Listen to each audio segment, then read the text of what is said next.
क्या देकर इनके ऋण से अंदरण होगे, ये मुझे ब्रह्मा को भी समझ में नहीं आता। ब्रह्मा भी सोचता बैठा है कि भगवान ब्रजवासियों के ऋण से कैसे अंदरण होंगे, क्या देकर। एसां घोष निवासिनाम उत भवान किंदेवरा देतिनः। ब्रह्मा भगवान कहते हैं मैं ईश्वर हूं, सर्वज्ञ सर्वशक्तिमान हूं, अनंत ब्रह्मांड नायक हूं, इनको साम्राज्य दे दूंगा, स्वराज्य दे दूंगा, वैराज्य दे दूंगा, अनंत धन धान्य दे दूंगा, बहुत कुछ दे सकता हूं। ये क्या पूछते हो, या कि ये क्या कहते हो, आप क्या देंगे, बहुत कुछ दे सकते हैं। तो इसका उत्तर ब्रह्मा जी देते हैं, विश्व फलात त्वत् सकाशात अपरम फलम किम इति अयत निश्चयम अगच्छत सत में मनो मुझे। आप विश्व फल रूप, विश्व फलात्मा, इतना फल है सब आप में अंतर्भुक्त है। जैसे तरंग, बुदबुद, सीकर, बिंदु सब महासिंधु में अंतर्गत है, बिंदु सिंधु में अंतर्गत है। वैसे जितना साम्राज्य, स्वराज्य, वैराज्य, अनंत धन धान्य, ऐन्द्र पद, ब्राह्म पद, वारुण पद, कौबेर पद, इतने ऊंचे ऊंचे वैभव हैं, ऐश्वर्य हैं, वो सब बिंदु। और आप हैं आनंद सिंधु। तो सिंधु में बिंदु अंतर्गत है, बिंदु सिंधु से बाहर कहां। दुनिया का जितना फल है, राजसूय का फल, ज्योतिषोम का फल, वाजपेय का फल, अग्निहोत्र का फल, बड़ी बड़ी उपासनाओं का फल, यही है। कोई ब्रह्मलोक है, कोई रुद्रलोक है, कोई इंद्रलोक है, कोई वरुण लोक है, यही सब है। ये सब है क्या, ये अचिंत्य अनंत परमानंद सुधा सिंधु का एक बिंदु है। एतस्यैव आनंदस्य सर्वाणि भूतानि मात्रामुपजीवन्ति। तैत्रेय उपनिषद कहती है कि जो परमेश्वर का स्वरूप भूत आनंद है, इसी की मात्रा एक कणिका, अनंत कोटि ब्रह्मांड के अनंत अनंत ब्रह्मादि देव शिरोमणि उसी आनंद सिंधु की एक कणिका को लेकर के आनंदित होते हैं। आनंद सुधा सिंधु की एक कणिका को लेकर के अनंत ब्रह्मांड के ब्रह्मादि देव शिरोमणि सुखी होते हैं। तो जहां अनंत ब्रह्मांड का सारा सुख कणिका है, बिंदु है, और आप उस बिंदु के सिंधु हैं, तो जिनके प्रांगण में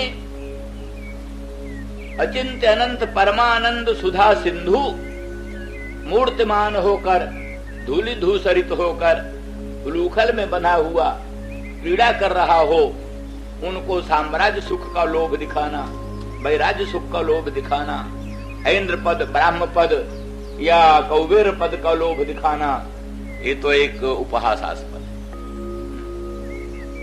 इसलिए जब विश्व फल स्वरूप आप उनके अंक में हैं, गोद में हैं, उनके प्रांगण में हैं, तो उनको कौन सा फल दे करके, जो प्राप्त नहीं है वो कुछ दे तब उनकी तृप्ति हो, जो प्राप्त है उससे विलक्षण कोई चीज दे तब उनके ऋण से अंदरण हो सकते हो। उनको प्राप्त तो अचिंत्य अनंत परमानंद सुधा सिंधु आप हो, आपसे बड़ी कोई चीज है नहीं। इसलिए कौन सी चीज दे करके आप उनके ऋण से अंदरण होगे, ये मुझे ब्रह्मा की बुद्धि में समझ नहीं आता और किसी बुद्धि में आता होगा।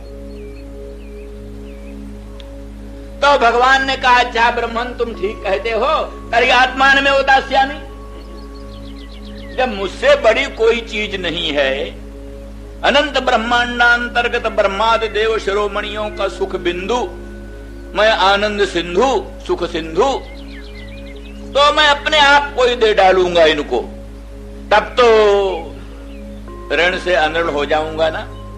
ब्रह्मा कहते ना, फिर भी नहीं अंदर, फिर भी नहीं अंदर। बोले अब क्या गड़बड़ रहा? कल इसलिए गड़बड़ रहा कि आपने अपने आप को तो पूतना को भी दे डाला।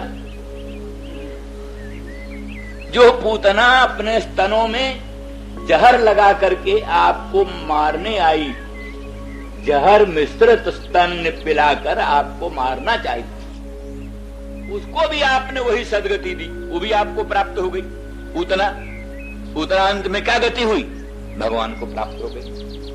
इसलिए शंका किया कि पूतना मरी, जलाई गई तो उसके अंग से इतनी दिव्य सुगंधी निकली, कई जोजन में फैल गई सुगंधी उसके अंग से। तो शंका किया है तो मांस खाने वाली, मदिरा पीने वाली, महा गुंडा टाइप की ये औरत भीषण, और भगवान कृष्ण को भी जहर लगाकर पिलाने वाली, और ये इसके मरने पर इसके अंग से ये सुगंधी निकली।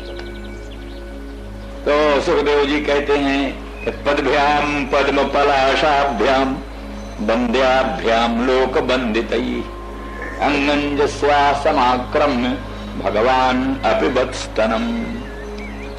लोक बंद्याभ्याम लोक बंद्याभ्याम, जो लोक बंद है, जो दुनिया के बंद हैं, ब्रह्म रुद्र इंद्र आदि देवाधिदेव,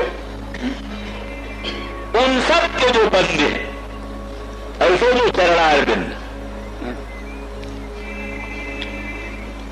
ऐसे जो वो पद्म पलाश भगवान के चरणारविंद, उन दोनों चरणारविंदों से जिसके अंग पर आरूढ़ होकर भगवान ने अपने हाथों से उसके दोनों स्तनों को पकड़कर अपने अपने मुख में लिया और पिया, वो धन्य धन्य हो गई कि सामान्य रह गई?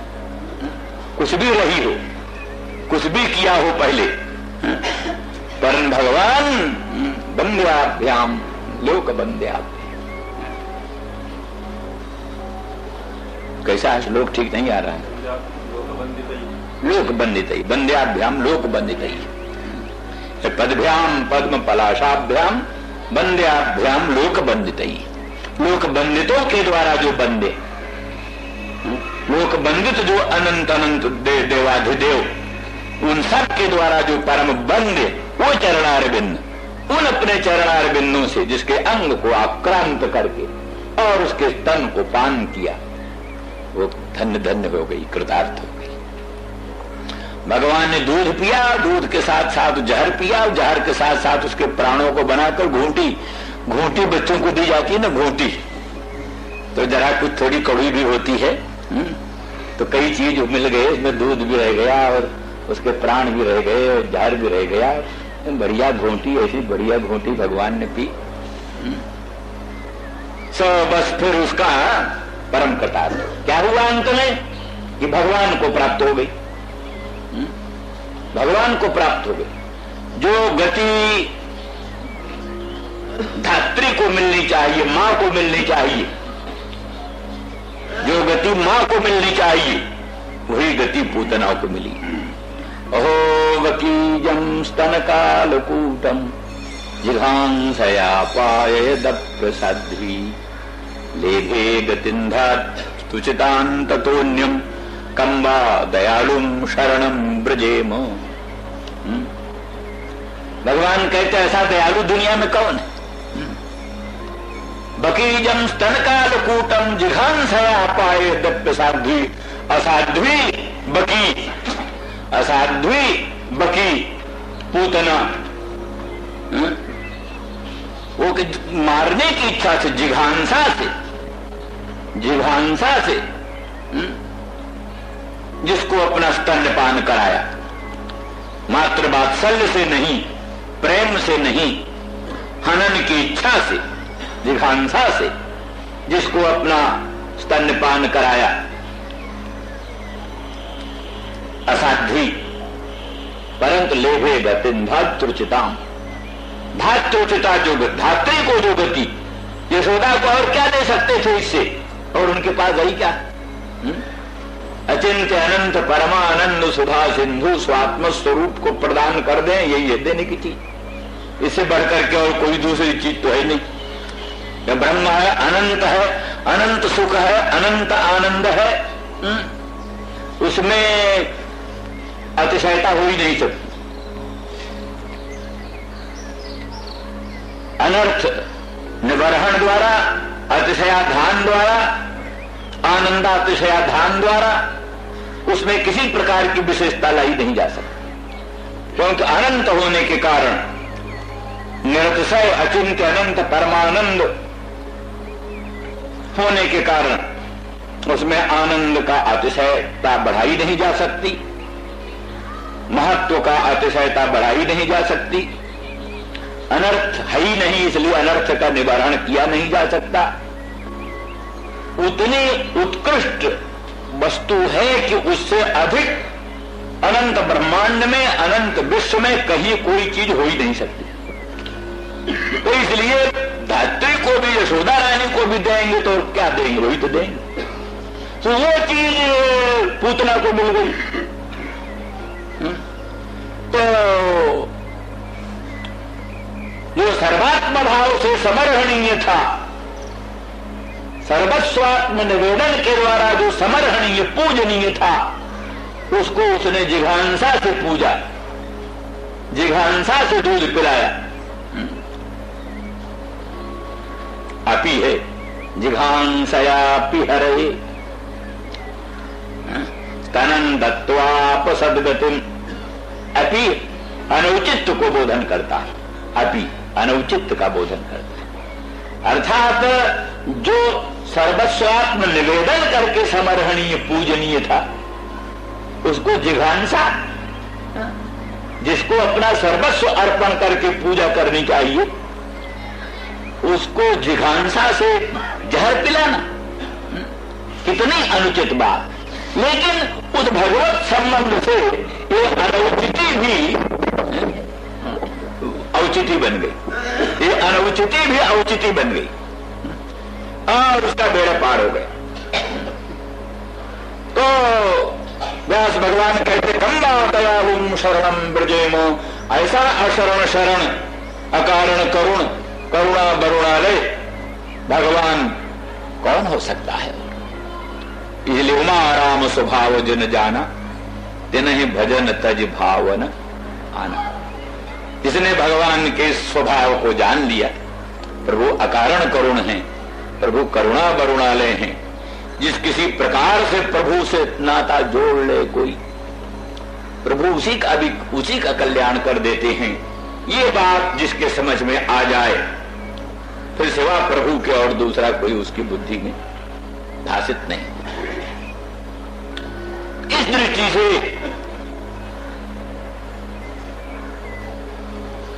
मूल मंत्र ये रहा कि ऐसा घोष निवासिनामुत भगवान किन देवराते तिनः। इन घोष निवासियों को क्या दे करके आप इनके ऋण से अनऋण होगे? आप विश्व फलात्मा हैं, आपसे बढ़कर के दूसरा कोई फल नहीं है, इसलिए साम्राज्य स्वराज्य वैराज्य दे करके इनके ऋण से अनऋण नहीं हो सकते। स्वात्म समर्पण करके भी, अपने आप को भी दान दे करके इनके ऋण से अनऋण नहीं हो सकते, क्योंकि अपने आप को तो आपने पूतना जैसी असाध्वी को भी दे दिया, तो वही चीज इनको भी दोगे। तो कहा ब्रह्मन एक बात और है। बोलो क्या? बोलो इसके इन जो ब्रजवासियों के कुल और कुटुंब को भी आत्मदान करेंगे। इनको तो आत्मदान करेंगे ही, और इनकी लाख पीढ़ी 50 पीढ़ी पहले के पुरखा जो है उनको भी आत्मदान कर देंगे, और आगे जो पुत्र पौत्र प्रपौत्र और लाख पीढ़ी 1000 पीढ़ी आगे होने वाले हैं उनको भी आत्मदान करेंगे। विशेषता होगी पूतना से। बोले नहीं महाराज, पूतना पे सकुला तो हमें वो देवा पिता, पूतना भी सकुला, कुल सहित पूतना आपको प्राप्त हो। उसके कौन कौन बाकी बचे? अघासुर, बकासुर, कंसासुर, जितने असुर हैं सब उसके साथ साथ तर गए। तो इसलिए इनको कुल कुटुंब सहित को आत्मसमर्पण करोगे, आत्मदान करोगे, भी कोई नई चीज नहीं है, क्योंकि आपने कुल कुटुंब सहित पूतना को भी तार दिया है। कुल कुटुंब सहित पूतना भी आपको प्राप्त हो गई है, तो वही चीज इनको भी दोगे। जो चीज पूतना को दिया वही चीज इन भक्तों को दोगे। पूतना तो आपको कालकूट जहर स्तन में लगाकर मारना चाहती थी, ये ब्रजवासी आपको प्राण मन बुद्धि सर्वस्व अर्पण किए हुए जद्धामार्थ सुहृत प्रियात्मतनय प्राणाशयास्तुत करते, जिनका धर्म, जिनका धाम, धाम माने घर, जिनका घर, जिनका अर्थ, जिनका आत्मा, जिनका सुरत, जिनका आशय अंतःकरण, सब कुछ आप में अर्पित, आपको भिन्न, आपसे भिन्न होकर किसी वस्तु में इनका भाव ही नहीं है, अपना सर्वस्व आप में अर्पित कर रखा है। तो जिसने अपना अंतरात्मा, अपना प्राण, अपना सुहृद, अपना सर्वस्व आप में निवेदन कर दिया, उसको भी वही, और जो जिघांसा से आपको मारने आई उसको भी वही। क्या अंधेर नगरी चौपट राज की बात है क्या? टका शेर भाजी, टका शेर खाजा, ये तो नहीं चलेगा। इसलिए आप क्या लेकर के इनके ऋण से अनऋण होगे? मुझ ब्रह्मा की भी बुद्धि ढूंढती ढूंढती कुछ पाती नहीं। तब भगवान ने फिर कहा, ब्रह्मन असल में हम इनके ऋणी रहेंगे, हम इनके ऋणी सदा रहे। न पारे हम निर्वद्ध संयुजाम सुसाधु कृत्यम विबुधायुषा पिबह। अगर देवताओं की आयु भी हम पाए, भगवान कहते हम देवताओं की भी आयु पाए, व्यावहारिक दृष्टि से बोल रहे हैं, कुतूहल दृष्टि से देवता की आयु क्या होती है? वे कहते देवताओं की बड़ी से बड़ी आयु द्वारा भी इनके साधु कृत्य का बदला हम चुका नहीं सकते। इनके जो साधु कृत्य हैं, उत्तम सेवा है, उस सेवा के बदले में हम किसी प्रकार से इनकी सेवा नहीं कर सकते, इसलिए ब्रह्मन हम इनके सदा ऋणी रहेंगे। तो ऐसे सभी ब्रजवासी उन ब्रजवासियों की चर्चा न करके केवल नंद बाबा और यशोदा की चर्चा की और गोपांगनाओं की चर्चा की। नंद और क्या नाम, सन्नंद, उपनंद आदि बड़े बड़े वृद्ध गोप, उनकी चर्चा नहीं की। श्री रामा सुबल,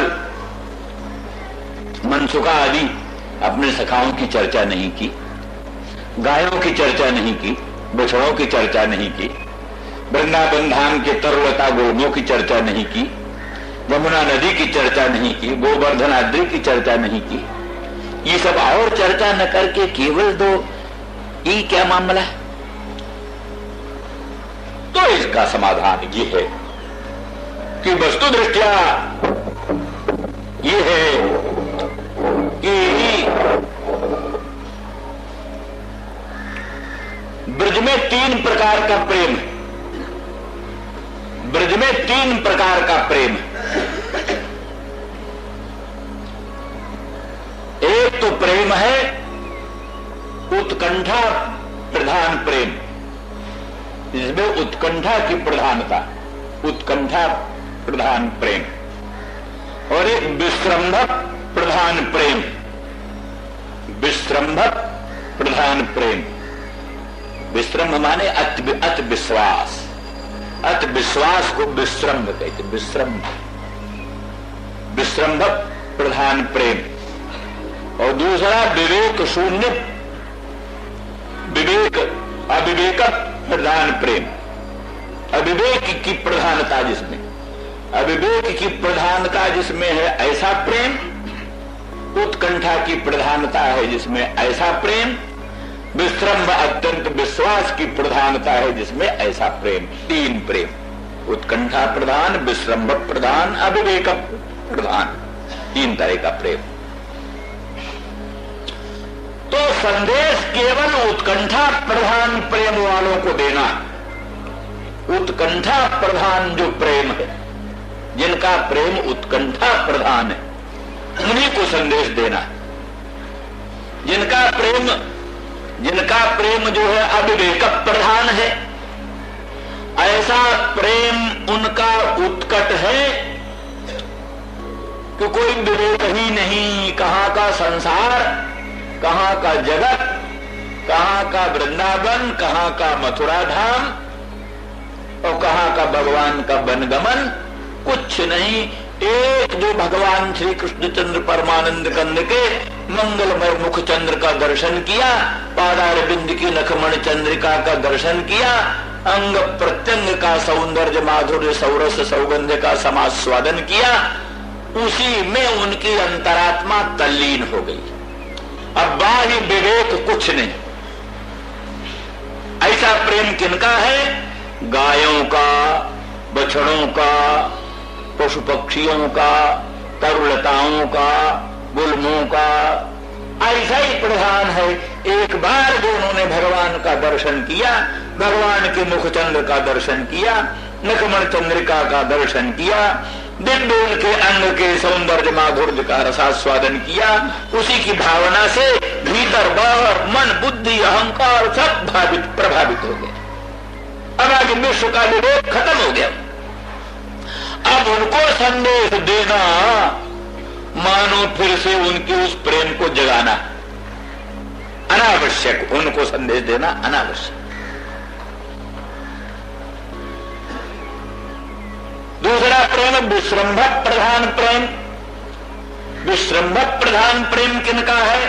श्री दामादि सखाओं, भगवान के जो ग्वाल बाल है, श्री दामादि सखा है, उनका विश्रम्भक प्रधान प्रेम। इस विश्रम्भक प्रधान प्रेम में अपनी निष्ठा में अडिग विश्वास, उनको भगवान का दर्शन होता रहता। इस उत्कट प्रेम की ये महिमा है कि भगवान का साक्षात्कार होता रहता अपने आप। उनको मथुरा जाने की जरूरत नहीं, जहां है वहीं उनको भगवान का साक्षात्कार हो रहा है, विश्रम्भक प्रधान प्रेम वालों को। इसलिए वो सुस्पष्ट रूप से भगवान का दर्शन करते हैं, भगवान से वार्तालाप करते हैं, भगवान को संबोधन करते हैं, भगवान के प्रश्नों को उत्तर देते हैं। पूरा वो उनके लिए परम विश्रम है कि भगवान वृंदावनम परित्यज्य पादमेकं न गच्छति, वृंदावन धाम को छोड़ करके एक पग बाहर कहीं धरते ही नहीं। हमारे पास कृष्ण सदा हैं, सदा ही मिलते रहते हैं, सदा ही उनके प्रेम में निमग्न हैं। तो उनको भी संदेश देना बेकार, एक प्रकार का संदेह पैदा करना, निसंदेह में अखंड विश्रम में एक संदेह पैदा करना है। मानो कृष्ण मथुरा से संदेश भेज रहे हैं, भैया भैया हम आएंगे, तुम घबराना नहीं। ये उनके विश्रम में उल्टा बाधा डाला, इसलिए उनको संदेश कहने की जरूरत नहीं। वो विश्रम प्रधान में प्रतिक्षण भगवान का दर्शन करते हैं, भगवान का अनुभव करते हैं, भगवान का संबोधन करते हैं, उनका वचन श्रवण करते हैं।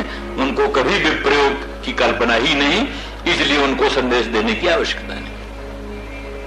विश्रम प्रधान प्रेम, गोपांगनाओं का प्रेम और नंद रानी और यशोदा का प्रेम उत्कंठा प्रधान प्रेम। उत्कंठा प्रधान प्रेम, उत्कंठा प्रधान प्रेम का रूप ये है कि भगवान का दर्शन करने पर भी विश्वास नहीं होता दर्शन हो रहा कि नहीं हो रहा।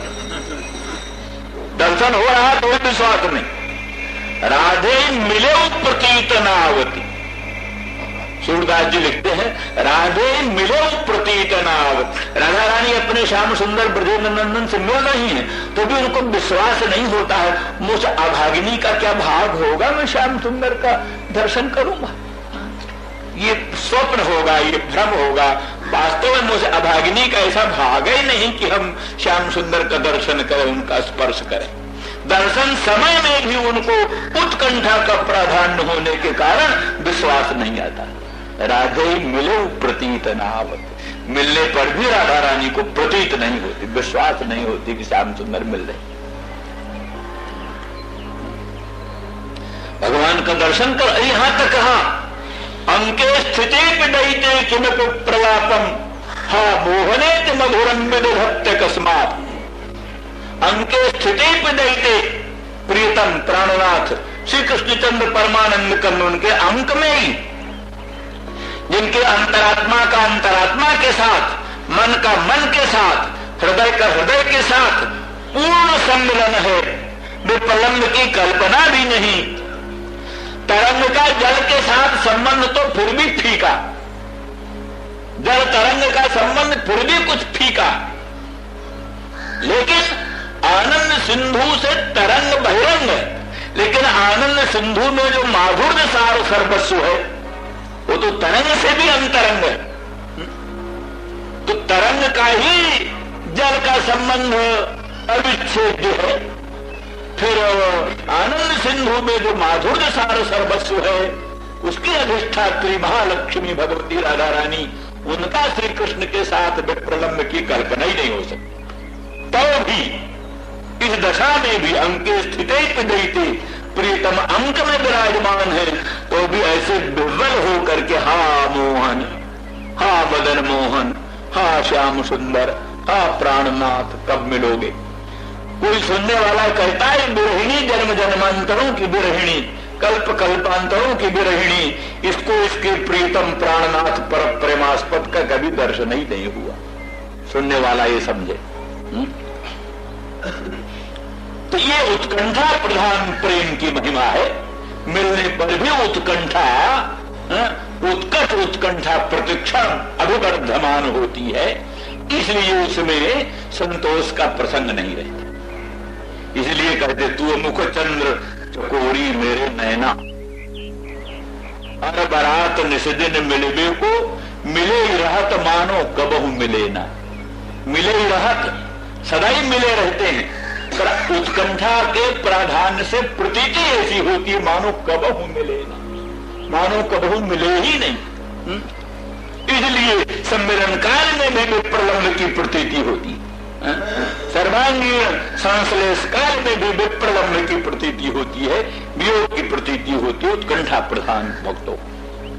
इस तरह से भगवान कृष्ण ने ब्रज की अवस्था का वर्णन करके और फिर इसका सुखदास साधकों ने बड़ा विस्तार किया है, पत्रिका लिखी है भगवान श्री कृष्ण के लिए। भगवान श्री कृष्ण ने गोपांगना जनों के लिए पत्रिका, अपने माता पिता नंद बाबा यशोदा को भी पत्रिका लिखी है, गोपांगनाओं को पत्रिका लिखी है, और राधा रानी को भी पत्रिका लिखी है, और कुब्जा ने भी पत्रिका लिखी।